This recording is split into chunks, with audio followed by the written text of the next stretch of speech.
femmes, elles sont belles et fidèles, et je suis devenu l'ami d'une petite femme du pays.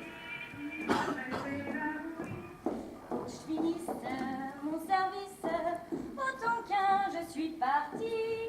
À quel beau pays, mesdames, c'est le paradis des petites femmes. Elles sont belles et fidèles, et je suis devenue l'amie d'une petite femme du pays qui s'appelle Mélancolie. Je suis gouffée d'une petite, c'est une nana, une nanite. Elle est vive, elle est charmante, c'est comme un oiseau qui chante. Je l'appelle ma petite bourgeoise, ma tonkinoise. Il y en a d'autres qui me font les 12 yeux. Mais c'est elle que j'aime le mieux. Tu as passé une bonne journée? Très bonne. Et Mimi? J'ai eu un mal fou à l'endormir. Devine. Quoi? Monsieur Eugène Werner, professeur agrégé d'histoire au lycée Ampère de la ville de Lyon, nous avons l'immense honneur de vous informer que vous serez très bientôt nommé en poste à Paris. À Paris? À Paris, mais c'est merveilleux, quand partons-nous? Tu me laisses même pas finir. Réagrer, monsieur, l'éducation, etc., etc. Mais tu sais bien, Mathé, que depuis le début août avec cette guerre, tout est ajourné pour le moment. Et encore faut-il espérer que je ne sois pas à mon tour mobilisé. On ne dit pas ça, Eugène, il n'en est pas question. Tu es chargé de famille, tu as 2 fils, et ils t'ont réformé à cause de ta myopie, je te le rappelle. Maman arrive, mon chéri!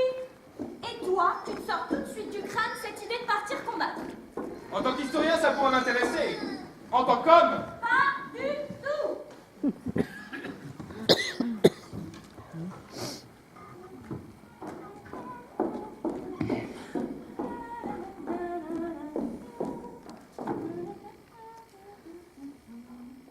je vais embrasser les enfants. Oh non, non, il dort maintenant. Concentre-toi sur tes copines. Tu as dîné? Oui, j'ai dîné avec mes collègues, merci. Ah, à ce propos, j'ai croisé Madame Virous ce matin. Elle m'a parlé de Fifi. En bien, j'espère. Évidemment. Et sa composition de grammaire? Satisfaisante, m'a-t-elle dit. Satisfaisante. Seulement.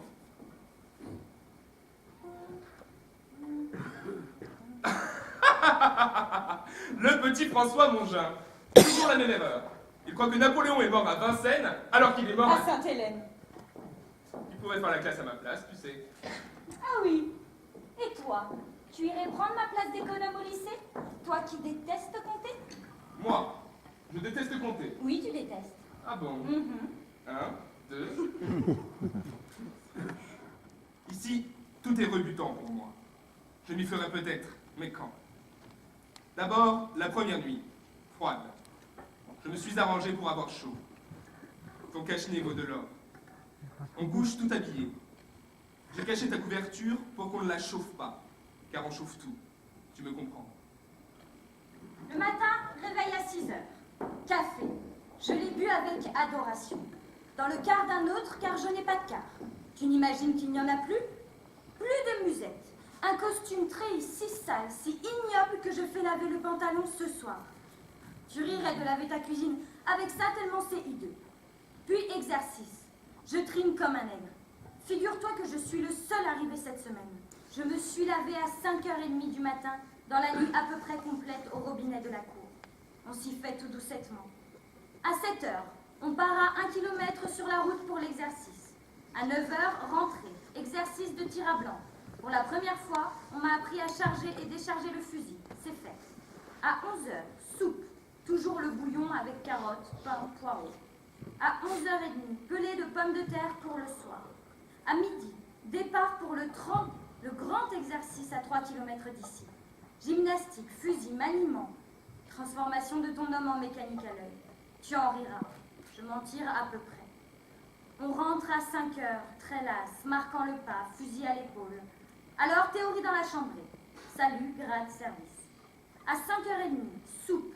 Ce soir, rebouillon. Haricots blancs, assez bon. À 6h, sortie à volonté, café, lettres. Me voici.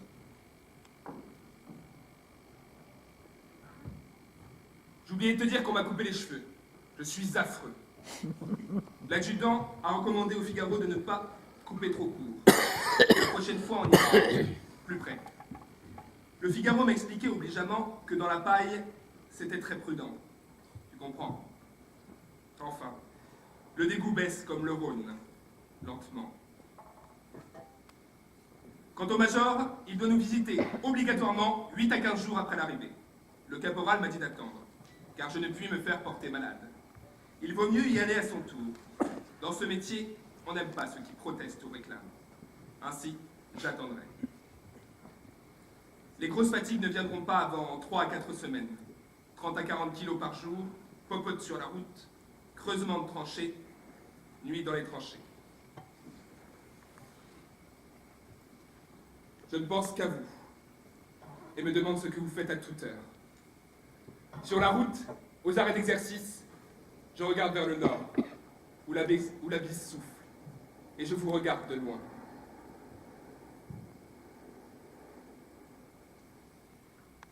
On parle ici de son tour d'aller au front comme on parlerait d'aller au café.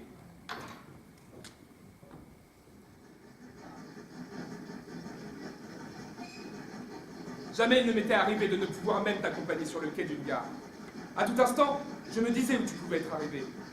Je t'ai suivi ainsi sans arrêt, jusque vers 8h15. J'ai eu l'intuition alors que tu avais retrouvé les petits en bon état. Parle-moi dans tes lettres de la situation générale, de la paix possible ou non. Je ne lis pas les journaux. Je me réveillerai de mon sommeil en sortant d'ici. Je me ferai photographier dans la semaine. Pied en cap, 3 épreuves pour la famille. 20 sous-pièces. Ce sera une curiosité, mais en gardant le képi, pour cacher ma tête d'assassin.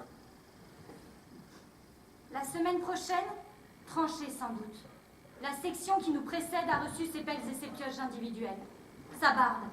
Nos anciens ont livré une véritable bataille à 8 km d'ici, entre compagnies de la 99e. La 109e a fait de même. Tu vois comme ça tire. Il faut être prêt à tout prix. Ce soir, même menu. Notre viande vient d'Amérique, frigorifiée. On l'a fait tremper dans l'eau une nuit, puis on l'a cuit. Ce soir, nous étions sales comme des porcs en revenant de la campagne. Nous avions dévalé à travers des prés pisseux. L'eau dans les chaussures, le genou droit dans les ornières, pour le tir simulé. Mon pantalon lavé hier est de nouveau sale. Nettoyage du fusil, des chaussures. Heureusement qu'on est terrible pour la propreté. Car je comprends que le soldat, dégoûté de ce gâchis au fur et à mesure des nettoyages, ne se laverait plus et ne nettoierait rien. Une ménagère en serait dégoûtée. J'ai envoyé une lettre à mon fifi ce matin. Ce pauvre mot griffonné à la caserne après avoir remis mon fusil au râtelier et assis sur un banc. Espère. J'ai l'espoir tenace que si je sors d'ici, j'aurai au moins un inoubliable souvenir de la caserne. Mes idées en sont renversées et j'en sortirai plus révolutionnaire que jamais. Au moment du départ tout à l'heure, le cabier monte dans la grange. Et dans la foule, viendra à moi. C'est vous qui restez ici? Oui, mon capitaine. Vous savez votre rôle? Je n'ai pas besoin que l'on me répète 2 fois une consigne, mon capitaine. Il y a ici des éléments suspects qui pourraient chercher à s'introduire dans le cantonnement. Quand on me confie une tâche, mon capitaine, on a l'habitude de s'en aller tranquille. Et il pivote là. Tu vois donc qu'il me connaît bien. Il savait que j'étais choisi pour rester. Il a dû sans doute me désigner lui-même. C'est la première fois qu'il me parle. Le dialogue est du tac au tac. Mais pourquoi donc font-ils semblant de me laisser à distance? Pas assez de courbettes? Pas assez de sollicitations? Ma foi, c'est à eux à venir me chercher. Je suis là, qu'on vienne me parler. Mais je me refuse de m'abaisser. Dans le civil, je suis plus qu'eux. Enfin, mon aimé, me voici au tiers de mai et je tiens toujours bon. Tu Tu vois que la chance se poursuit et Dieu merci, je ne la provoque pas. Je ne fais que la suivre.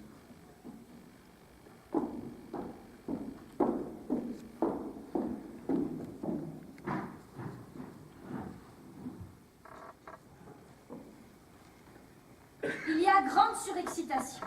Des bruits fantastiques courent depuis ce matin avec persistance. Je reste très incrédule naturellement, bien que tout cela soit d'accord avec mes prévisions. Un chasseur à pied avec qui nous causions ce matin nous disait que la guerre serait finie aux alentours du 15 août. Vers 10 heures, pire encore, on se répétait un bruit qui, de bouche en bouche, par les chemins et les tranchées venait de V, jusqu'à nous. Prochaine réunion des ambassadeurs des puissances belligérantes à Berne. On disait même la date, le 15 juillet. Tu penses ces enfantines joies? Des types allaient et venaient s'informant. Je me suis mise au courant des conditions du fameux congé du poilu. La belle blague. Pour aller en permission, il faut avoir été sur le front 6 mois. Au moins. Moi, 5 mois ces jours-ci.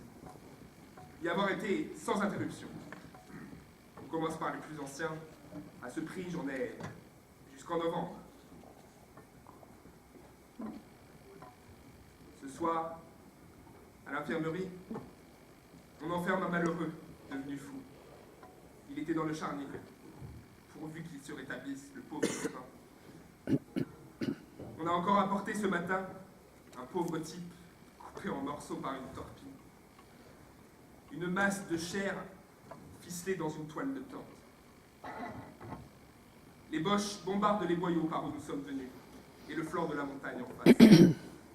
Les shrapnels éclatent en chemin, ce qui fait que les débris sont projetés jusque sur nous. C'est qu'on a fait les jours suivants plusieurs tentatives pour aller chercher les morts et les blessés, qu'on en a ramené plusieurs.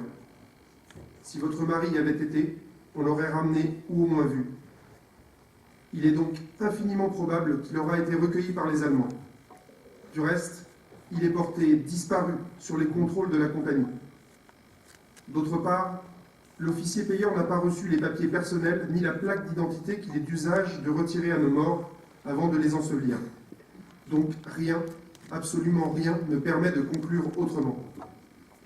Pour ce qui est de l'humanité de nos adversaires, dites-vous bien, madame, que ce sont des hommes comme nous, que parmi eux, il y en a de bons et de mauvais.